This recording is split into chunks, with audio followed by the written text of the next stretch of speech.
Someone put it somewhere. Here we go. New evacuation orders are in effect. This happened just, I think, like 4 or 5 hours ago, late last night in Beirut. In Lebanon's capital, as Israel's military vows to keep hitting Hezbollah targets. Lebanese authorities report dozens of people were killed on Thursday, more than 1,400 in the past few weeks. And we're following a brand new development. Lebanon says an Israeli strike on a key border crossing with Syria has cut off access to the international road. Tens of thousands of people fleeing the fighting in Lebanon have used the crossing over the past few weeks.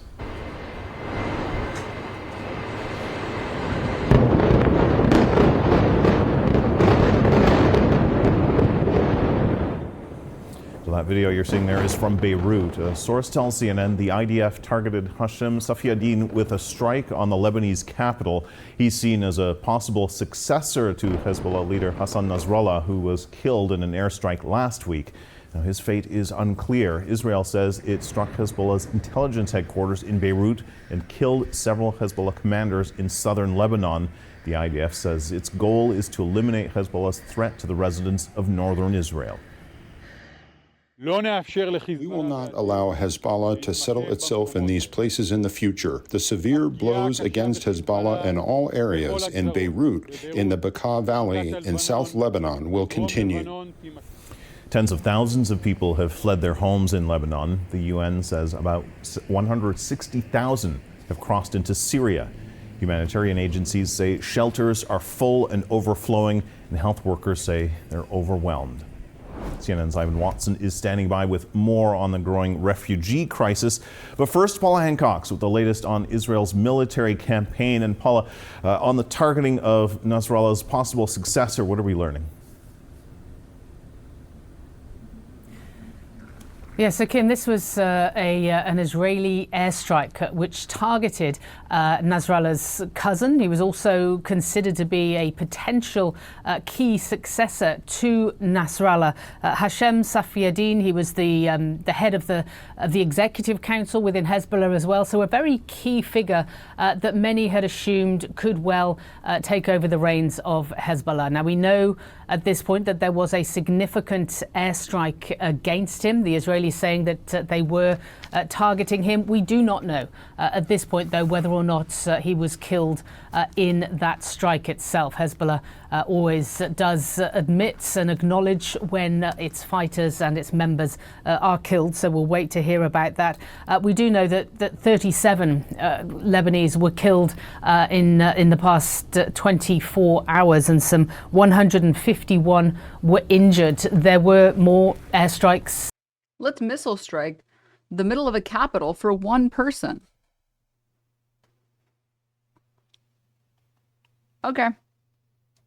Overnight within the... What did she say the casualty was for that? Hear about that. We do know that 37 Lebanese were killed. Yeah, we only had to kill 37 Lebanese people. Yeah. That's more than some people's entire families. Probably most of you in here, unless you have a uniquely large family, that's like you and your entire family. Just, yeah, it's fine. Precision strike. In the past 24 hours, and some 151 were injured. There were more airstrikes overnight within the southern suburbs. There were some evacuation orders given by the Israeli military saying that they were going to target particular buildings and that people should move about 500 meters away from those buildings. But many of those evacuation orders came during the night when potentially many people were sleeping. Now, we've heard from the Israeli military that this will continue. You heard from the IDF chief there saying that they have to destroy Hezbollah's capabilities along the border to make sure that tens of thousands of Israelis can move back to their homes in northern Israel. Of course, this has moved far beyond the border. This is in Beirut, the capital, as well. They are still claiming it is a localized and a limited operation, but we do know that at least one other battalion has moved from the south to the northern border, and that could potentially be about 10,000 more soldiers. So the skepticism of Israel saying it was limited now appears to be realized. Kim? All right, and Ivan, obviously Israel's attacks are having a devastating effect on the civilians there. What more can you tell us? Right. Well, Kim, the Lebanese Red Cross has just put out an urgent appeal for blood donations. This is as the number of casualties continues to grow. The World Health Organization says that, for example, in the last 24 hours alone, some 28 healthcare workers have been killed. They say that in Beirut, 3 hospitals have been forced to fully evacuate staff and patients, and 2 others were partially evacuated. And meanwhile, in the south of Lebanon, at least 37 health facilities have been closed. Take a listen to a nurse at a hospital in Beirut, what he has to say about the kind of injuries he's seeing coming into that hospital doors. The cases coming to the hospital are sometimes beyond what we can handle. They are so terrifying and horrifying. Some with the hand blown off, others with the leg gone, some with their heads blown off. There are stories that are so heartbreaking that even a stone would cry.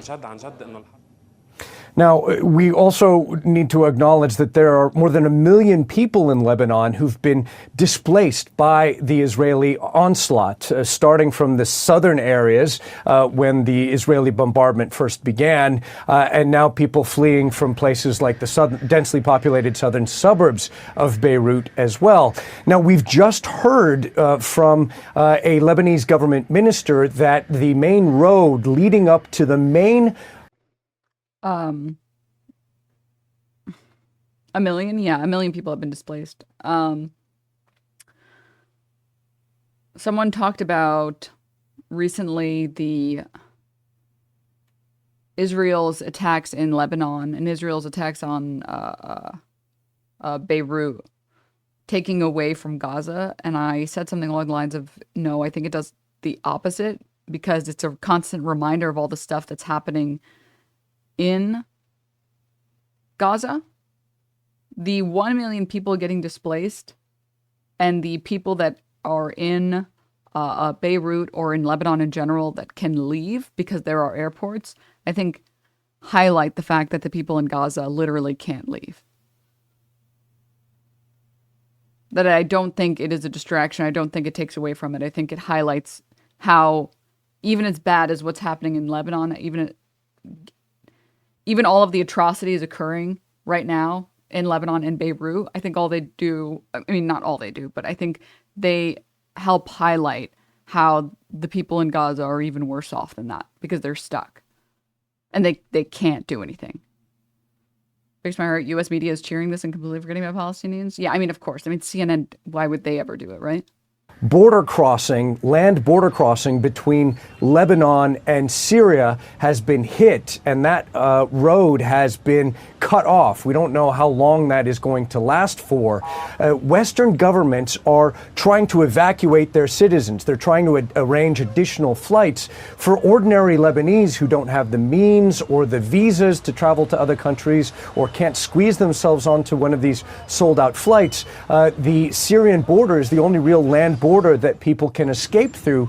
More than 160,000 people have crossed through there in just the last about 2 weeks, and now that appears to be closed. And, you know, in full transparency, Kim, my own in-laws, who are all displaced from their homes by the Israeli bombardment, we were discussing the possibility that they might try to escape the deadly Israeli bombardment, aerial bombardment, to try to go through Syria to Jordan. That door appears to have closed, and people are being stuck while fleeing their homes inside. This is like the most progressive I've seen CNN be. I forgot for a second that it was CNN. Lebanon. A big difference between what has happened in Lebanon and in Gaza with the Israeli assault there for nearly a year that has killed more than 40,000 Palestinians is Gaza is so much smaller. Lebanon is a much larger country, but civilian families are frightened and looking for places to hide from these deadly aerial bombardments.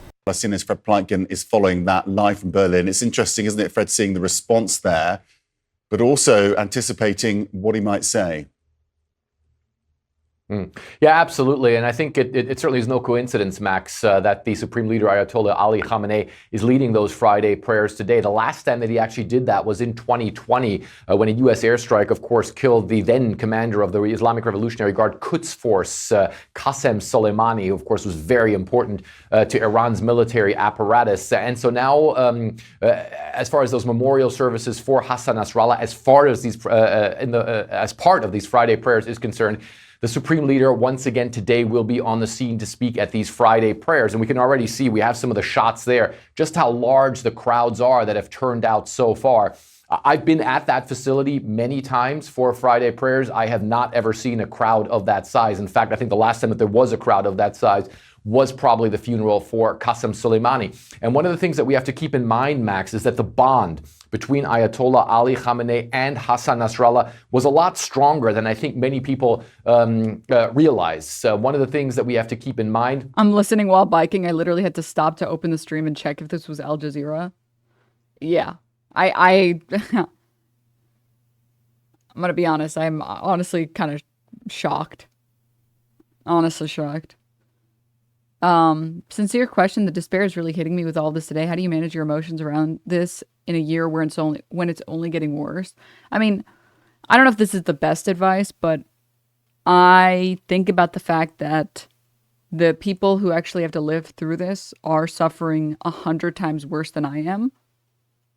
And if the least I can do is talk about it and bring more attention to it and be aware of what's happening, and I'm hopefully going to do, I don't want to spoil anything or make any suggestions, so you guys will see. I want to do something soon-ish that I think would be good for everyone involved. When I think about that, it like makes me harden my resolve on it, I guess, because it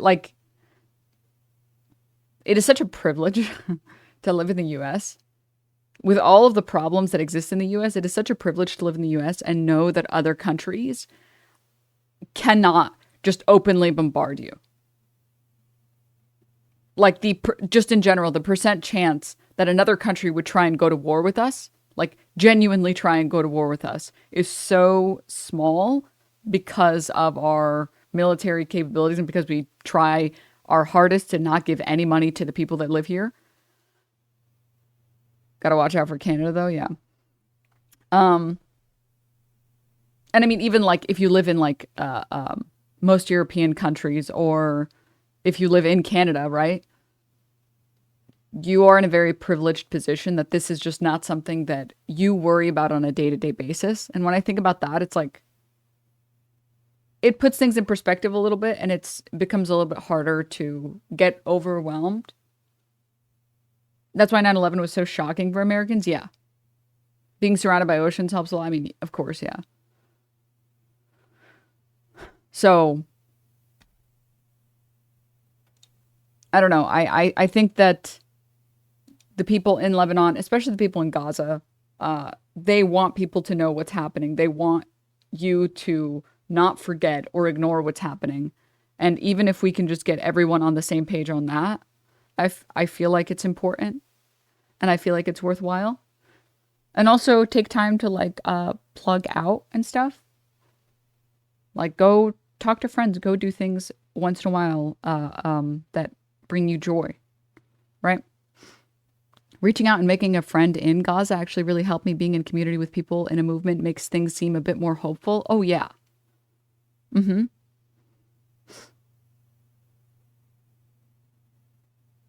So.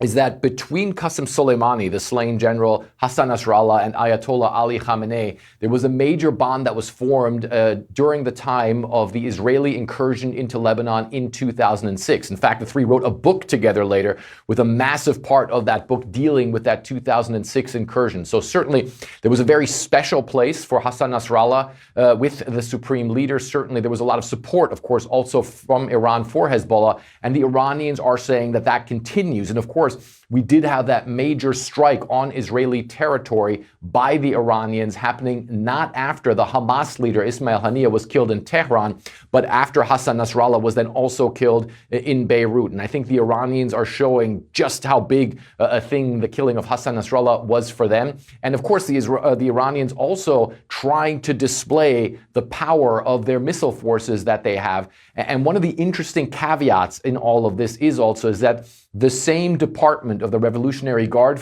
Corps that's responsible for Iran's missile force is also responsible for Iran's air defense systems, which of course right now are on high alert as the Iranians anticipate some sort of Israeli response that could happen. Of course, there are people who've been talking about possibly the nuclear facilities of Iran being under threat, but then also oil and gas installations as well. In any case, I would say right now that Iran's surface-to-air missile systems certainly on high alert.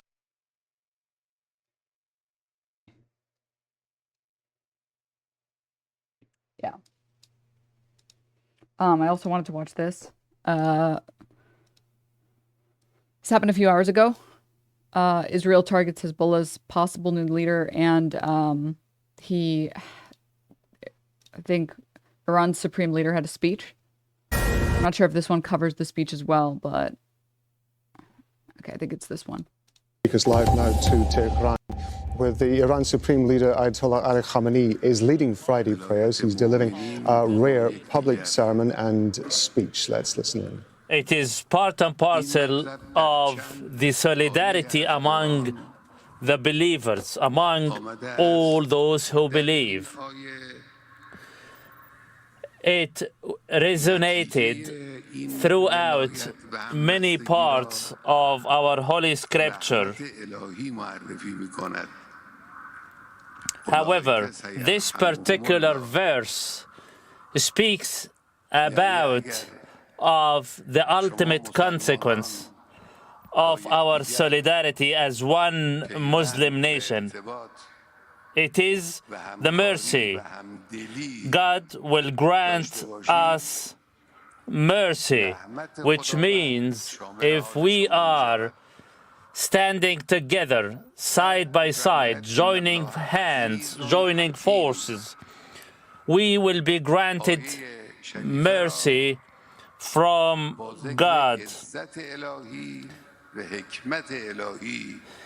The verse ends with that God is all-knowing, all the wise. This is the end of the verse. God is knowing and is wise.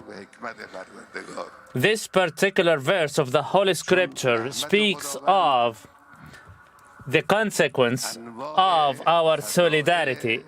The consequence is mercy.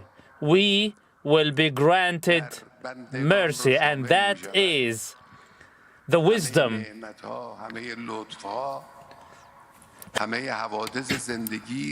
all the blessings, all the incidents of throughout our human life are nothing but mercy, and such mercy is linked to God's grace and wisdom. You're watching Al Jazeera. It is 08:33 GMT. We're bringing you live pictures from Tehran, where Iran's Supreme Leader Ayatollah Ali Khamenei is leading Friday prayers. It's a rare occasion for him to do so, particularly to speak as we are expecting him to after the public sermon. This is, of course, following a massive missile attack which Iran has carried out recently on Israel, but, of course, also following the killing of Hassan Nasrallah, the leader of the Lebanese armed movement Hezbollah, just a few days ago. We are expecting Ayatollah Ali Khamenei to make reference to the killing and the events in Lebanon and elsewhere across the region in the speech that we are waiting for, which should come in the next few minutes. I want to go to Rasul Sada, who is live for us in Tehran. This is a moment of extreme tension, of course, between Iran and also Israel. And this is a moment of which a lot of people are going to be paying a great deal of attention to what Iran's supreme leader is going to be saying. Indeed, Rob. So that is happening in quite a delicate and very much intense. Wait, sorry. Quick pause. There's a chatter. Population of Gaza went up massively over the last 40 years, though, hasn't it? I'm not even going to bother addressing that. Can anyone here give me... Sorry, I will address it. Part of the reason why is because there is a lack of medical supplies and there is a lack of infrastructure in the nation. Part of what is considered medical supplies is things like birth control. If you prevent nations from receiving supplies freely, they will have less supplies. Contraception is an important thing that people in wealthier nations have access to. And you could look at any country across the board. Poorer nations have higher rates of childbirth, and richer nations tend to have lower rates of childbirth. If you impoverish a nation, limit the supplies that enter that nation, they are going to have a higher birth rate. This does not surprise me even a little, and it's crazy that it surprises anyone. It's crazy that anyone thinks that this is something worth saying. It's so obvious. It feels like saying, oh my God, if you don't drink water, you'll be dehydrated. It's like, what? I don't know, like what? There's no genocide or attempted genocide because poorer nations and poorer people have more children. That's ridiculous. That's like it's insane to me. Anyone here can anyone here give me an outsider perspective on why Israel shouldn't do this when the alternative seems to be just keep getting attacked themselves? They shouldn't do this because it doesn't solve their problem. If their stated goal is we want to eliminate Hamas, slaughtering people in Palestine only gives legitimacy to Hamas.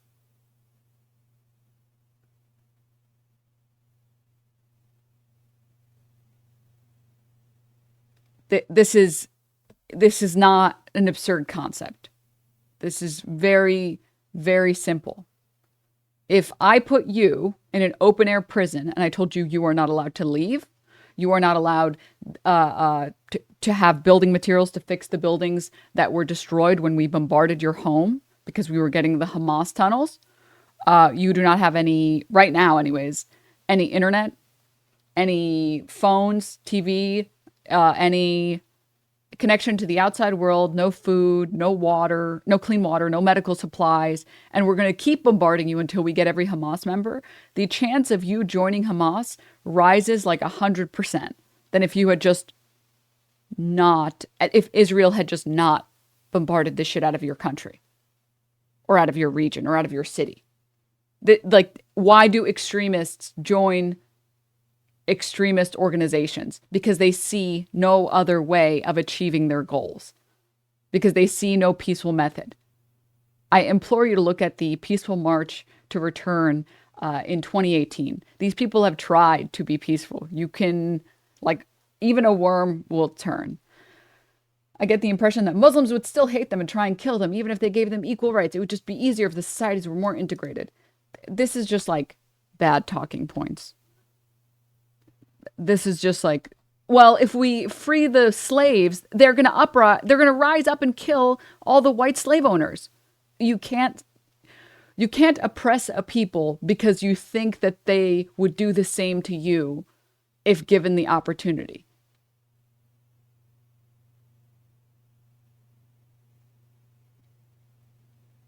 This is also something that, this was also a talking point in, surprise, surprise, Nazi Germany. Yeah, well, the Jews hate us. And if given the opportunity, they would do some nefarious shit to us. You can't justify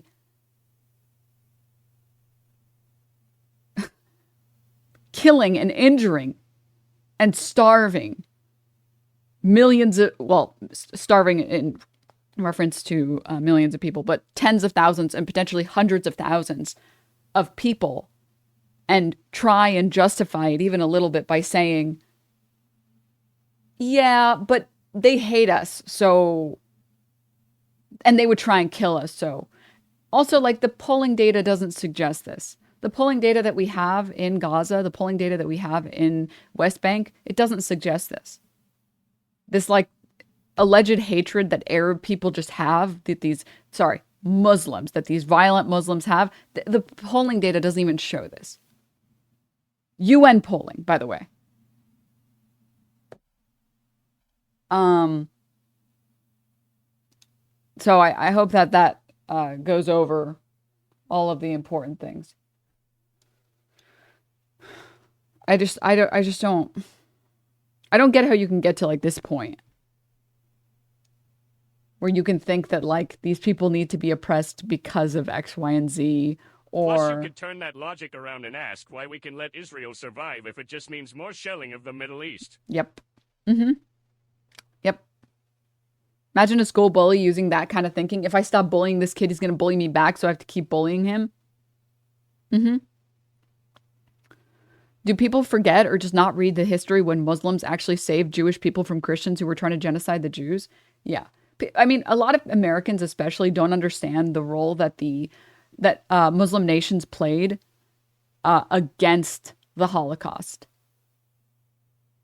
Many Muslim nations who had Jewish people living in their regions, surprise, surprise, a lot of Jewish people and a lot of Muslim people live in the same-ish areas, took a lot of these people in and protected these people and tried to protect them from European prosecution.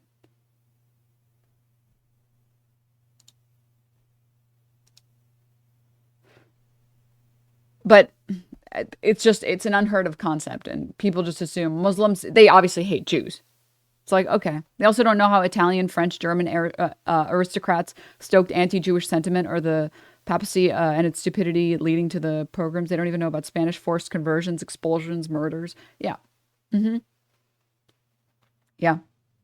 Those are not standard American history lessons. Yeah. And this doesn't even talk about the fact that the region that we know of as Palestine had plenty of Jews and Muslims living together without issues. There wasn't this mass, persistent murder of the Jews by the evil Muslims in these regions. But this is because, or people don't know this. Also, what?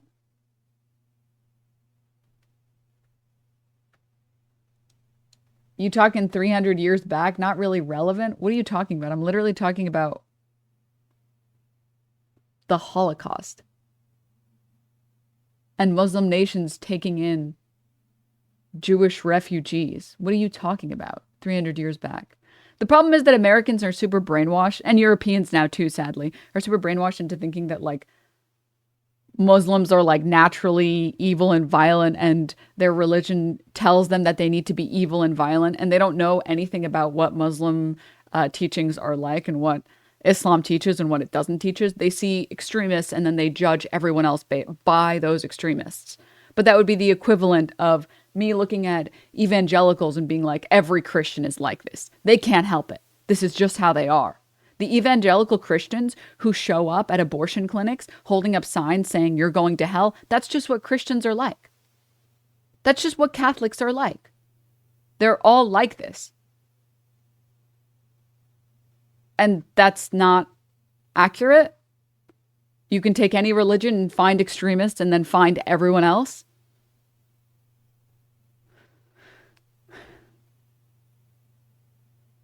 Also, yeah, if 300 years back isn't relevant, then Israel's claim to their ancient land is also irrelevant as well. Yeah.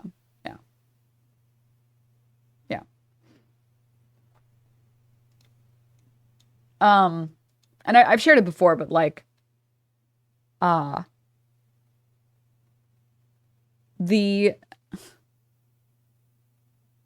think the problem is that a lot of people, especially Americans, don't actually know any Muslim people or know any people who grew up Muslim. and say that, so they don't know what the inside or like personal perspective is like. And they don't know that, I'm going to say something crazy, most Muslims are not trying to start a holy war and kill all of the Jews and Christians. They're just like minding their own business. When was the last time that you had a Jehovah's Witness at your door trying to convert you? When was the last time you had a Muslim person at your door trying to convert you? Like, most Muslim people, surprised, just want to live in peace. And again, you can see there's a lot of data on the polling in the West Bank and in Gaza that suggest the same. But yeah.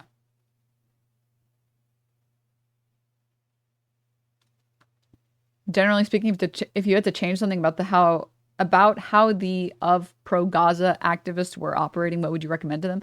Nothing. I'm not particularly in the business of tone policing protesters that are protesting for something that I deem worthwhile, that is for a good cause. And even if on a personal level I had something, I just don't. I don't really have anything or any opinions about what I think that the pro-Gaza protesters, I mean, anti-genocide, I think is more accurate, but yeah. Okay. I wanted to go back to the live footage because I know that the situation is currently unfolding right now. Hamas. Year into Israel's genocide in Gaza, conflict is now impacting millions of people in the region. This hour, we continue our special coverage of the war that has killed more than 41,000 Palestinians. Sorry, I have to address something really quickly. Obviously, it's not all Muslims, but there's a lot of extremist Islamism, isn't there? And Israel could easily see themselves destroyed by this if the tide turns on them, ? Do you know how many Muslim people are on this planet?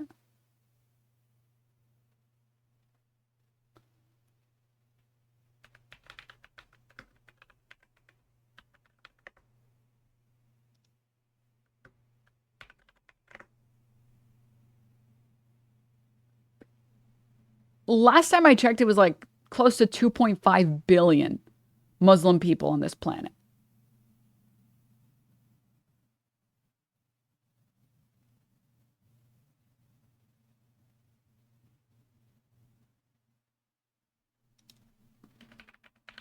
Muslim population. No, not global. It's okay. It's 2 billion currently. 2 billion. And point how many zeros? 1% are extremist? There's a few, what? Tens of thousands, maybe a few, maybe 100 of thousands religious extremists. And what a shocker, every single region that has a religious extremist problem, a religious Muslim extremist problem, all of those regions and countries have been invaded by Western powers. And a lot of those regions and countries had their religious paramilitary faction that eventually rose to power funded by Western powers. I mean, a lot of people don't even know that Hamas received funding from Israel to help it get into power to justify the genocide in Gaza. People don't know that half of the extremist powers that rise are because we put them there, we being Western nations, to justify our violence against them.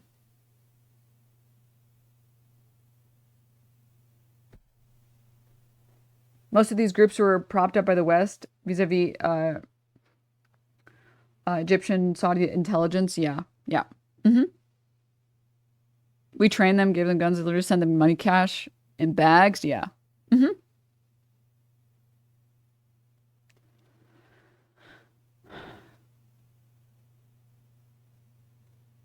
Yeah. Anyways, going back to the live coverage. Again, it's a lot easier to point at the evil Muslims and be like, see, it's because the religion is wrong and they're extremists and we never did anything to them. But shit is more complicated than that, bro. People don't join factions where they're going to get themselves killed for fun. Nobody is on their way from work.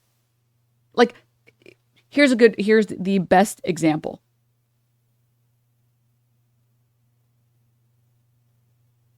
People do not fight for better wages when they are already being given good wages.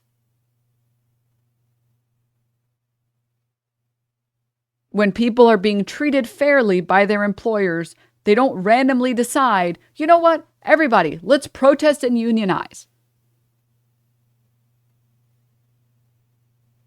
That doesn't happen. People don't throw away their lives and throw away the things that are great about their life to go join a religious extremist organization. Mike Shuley, I had some crazy thoughts on my way home from work, though.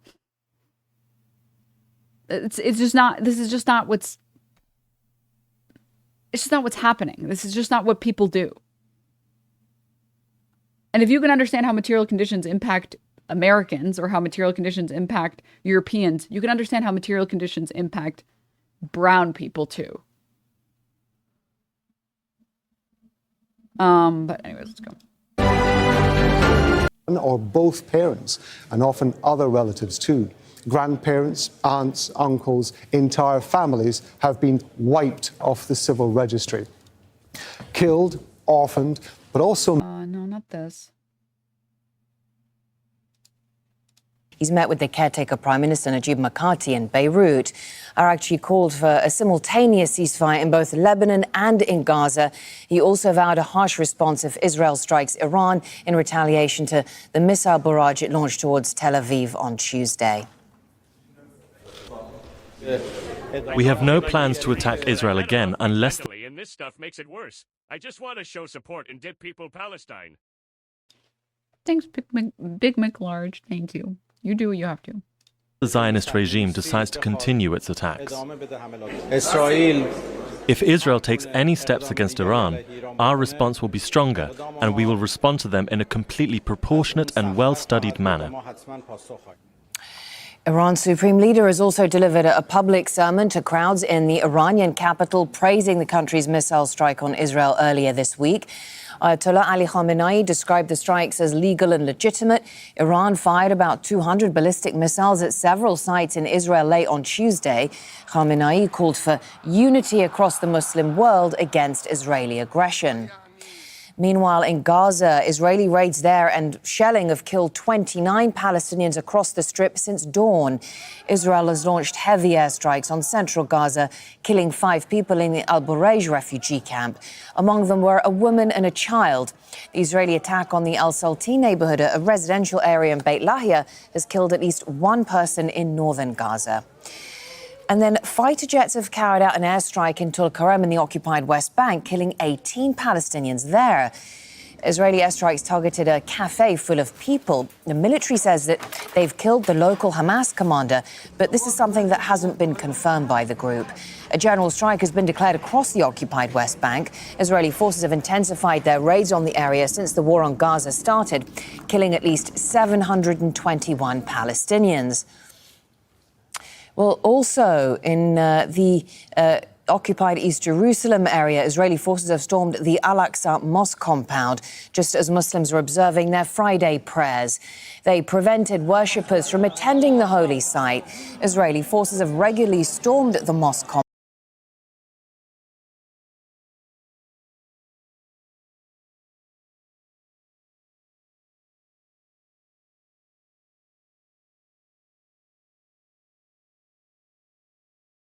Sorry, I was eating some food. I don't want to interrupt the broadcast. Telling you, killed just 1 member of my family and I'll go Batman on you. So how do people expect those who have lost tens of families to do?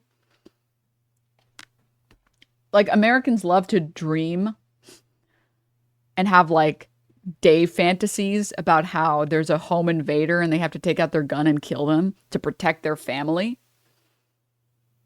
But when it comes to Palestinians in Gaza losing everything, their home, their family, they don't have food, they don't have clean water, they don't have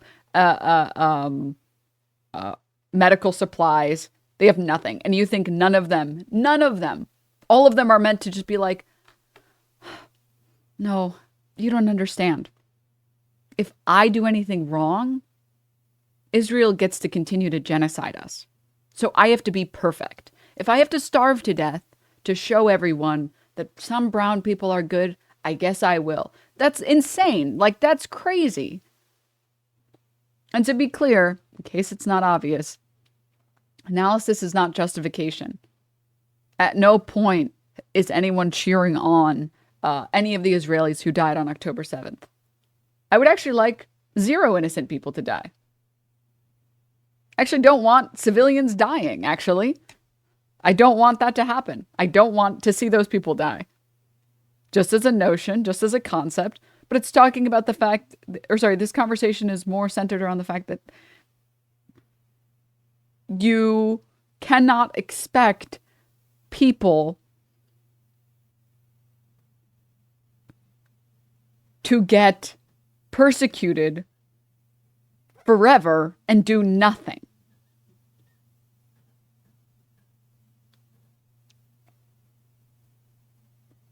I mean, how many people in here fail to be the bigger person in conversations? Because it's like, no, fuck that guy. He's wrong, dude. What? I'm not gonna kiss this guy's ass. He's so fucking wrong. And do you think when your whole family is dead and your house is gone and you have nothing, you will still maintain your powerful values and be a good person and never, ever be violent ever? It's so ridiculous. If you create the environment for a military faction to rise up, a military faction will rise up. It's very clear, and it's what Israel wanted because it lets them justify their attacks on Gaza.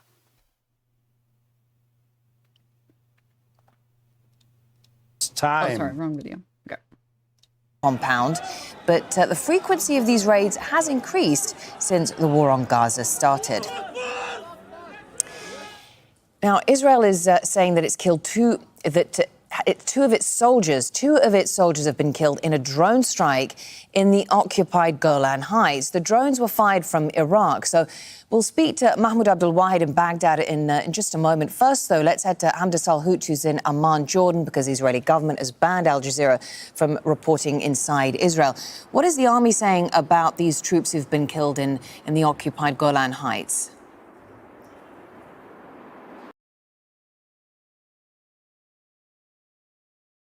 Okay, last chat message.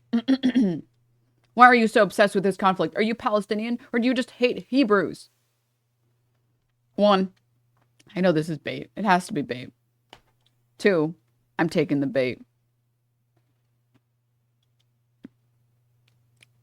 I actually don't have to be personally involved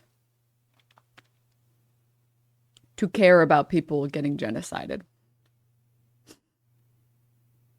When I find out something bad is happening to a group of people, it actually is fine that I don't get impacted. I can still care that that is happening. Also, in this particular instance, I live in the country and pay taxpayer dollars to the country. Thanks for talking to me at TwitchCon. That is actively funding the genocide.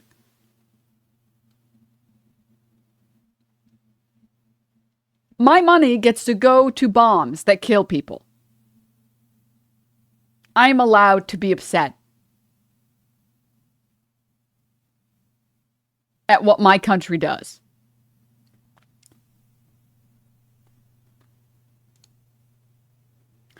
Israel has the right to defend. Palestinians started this war by killing 300 people on concert. All right, now they're bait. Now it's bait. Now it's bait. Okay, no more bait taking. Chat, you can play with your food. Feel free to. Well, the Israeli military has confirmed that 2 Israeli soldiers, along with 24 others, were killed after the Islamic resistance in Iraq launched a drone that landed at a military base in the occupied Golan Heights. Now, according to Israeli Army radio, there were 2 drones that were launched late Wednesday night and made their way to Israel in the early hours of Thursday morning, one of which was intercepted by the Israeli Air Force, but the second one actually managed to make impact. The Islamic resistance in Iraq has carried out quite a few attacks over the last year, but this is the first one that has caused any casualties in Israel. The military says that they had conducted an initial probe in the matter and that they will release further findings from their investigation after they're completed. Okay, thank you very much, Hamda Salhout and Aman Jordan. Mahmoud Abdul Wahid is in the Iraqi capital, Baghdad. Any word from coming from Iraq about these projectiles that were launched at Israeli targets? What are we hearing from Baghdad?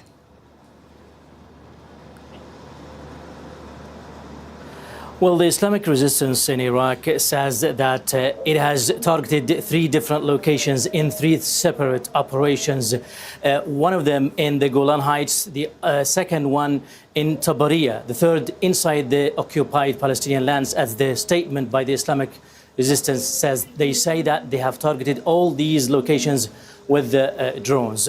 They have been targeting actually Israeli sites and also U.S. sites for the past year, since the beginning of Israel's military campaign on Gaza on October the 7th last year. But what is different about this operation? What is different about this operation is that this is the first time casualties are announced by Israel in regard to operation carried out by Iraq's Islamic resistance. In the statement, they say that this attack is in retaliation for the genocide, for the murdering of children and women by Israeli forces in both Gaza and Lebanon. They're vowing to continue their attacks against Israel's sites and locations until the genocides in Gaza and Lebanon stops, as the statement says. But as you know, that the Islamic resistance, an umbrella group that includes about 5 armed groups affiliated or aligned with Iran. They have several types of drones, and they have been actually attacking Israeli and U.S. Military sites in the region, from Eilat port in southern Israel to the Golan Heights in the north of Israel for the past year. But again, what is different this time is that this is the first time casualties of an operation carried out by Iraq's Islamic resistance are announced by Israel. Okay. Peanut butter, thank you for the 6 months. Thank you very much. From Baghdad, Mahmoud Abdul Wahid. We go to Yemen now, where Houthi-affiliated media are reporting that at least a dozen airstrikes have taken place across the country there. 4 air attacks were reported in the capital, Sana'a. There was another strike on the city of Damar.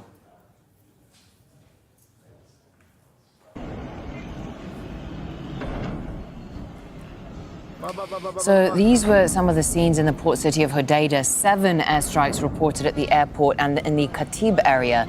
The Houthis blame the attacks on the US and the UK, who are yet to respond. Well, there is much more to bring you after a quick break. We are a year into Israel's genocide in Gaza. Conflict is now impacting millions of people. I'm so glad that Al Jazeera actually calls it a fucking genocide. One of the only fucking news networks to do it. Yeah. I wanted to, against my best interest, and probably not a great idea, I wanted to watch the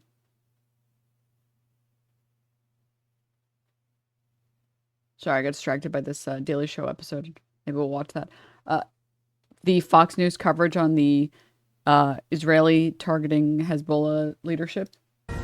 Now to a Fox News alert. You are looking live at Beirut. Let's look together. After Israeli airstrikes continue their air campaign against Hezbollah in Lebanon. Specific sites, it seems, from intelligence gained on the ground. The IDF's overnight strikes reportedly targeting Hezbollah's possible successor to terrorist leader Hassan Nasrallah, a cousin of his.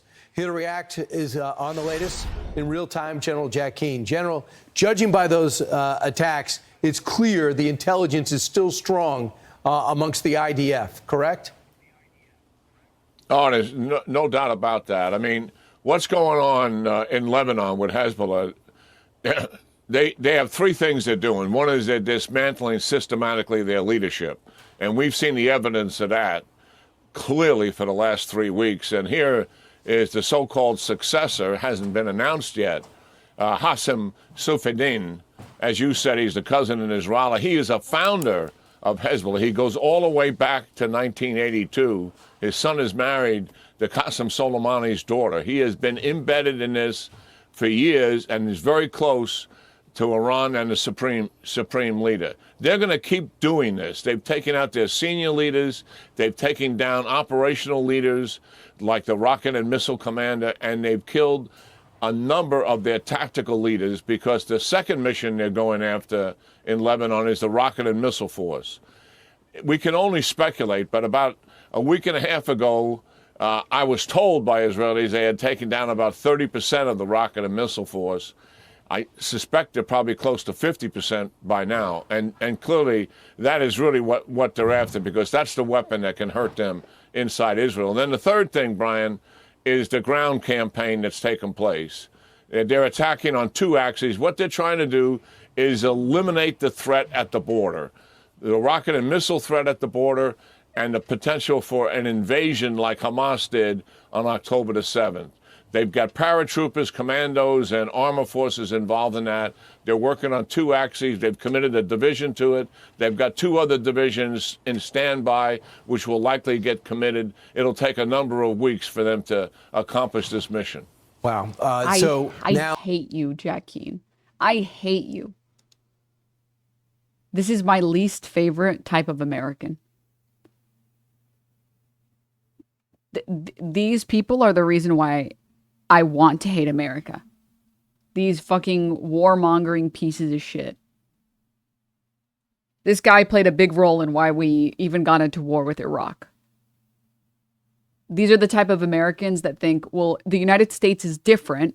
We are allowed to do whatever the fuck we want. And if you don't like it, well, too bad. You should have been from the US. It's just numbers to these fuckers.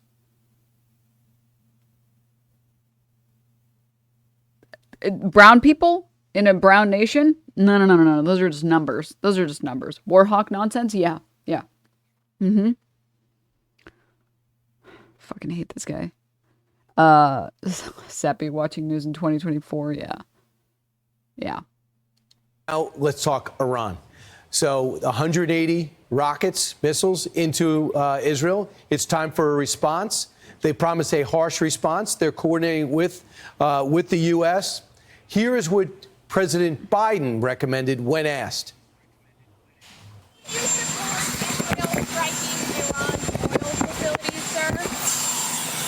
We're in discussion with that. I think that would be a little, anyway. What are the plans to allow Israel to strike back against Iran? First of all, we don't allow Israel. We advise Israel, and there's nothing going to happen today. We'll talk about that later. Good old Biden. Good old Biden. I feel like it's been ages since I've listened to Biden speaking. Good to see that he's still hitting us with we're working on it. Anyway, I did the NATO. Why he never talks to the press, but he says, don't hit the nuclear sites. We're considering hit the oil sites, and nothing's happening today.